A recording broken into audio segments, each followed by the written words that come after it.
Here is a question. Read it carefully and think about the answer.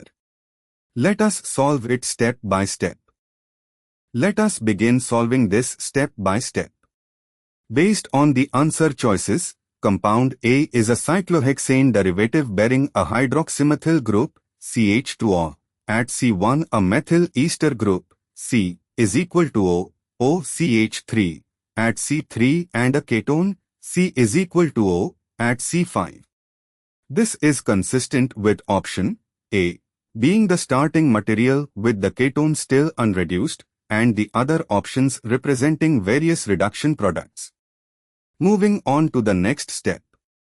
NaBH4 is a mild reducing agent that selectively reduces ketones and aldehydes, carbonyl groups, to alcohols. Critically, NaBH4 does not reduce esters under normal conditions. It also does not affect existing alcohols. Moving on to the next step. Compound A contains I, a ketone at C5, 2, a methyl ester at C3 and 3, a hydroxymethyl group at C1.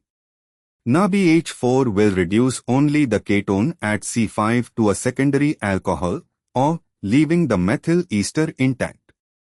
And for the final step. After reduction of the C5 ketone, the product is a cyclohexane ring with a CH2O group at C1 and intact C is equal to O, OCH3 ester at C3 and a new O, secondary alcohol, at C5. This matches option B.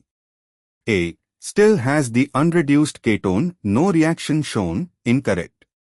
C, has 3 alcohol groups with no ester, this would require ester reduction, which NaBH4 cannot do.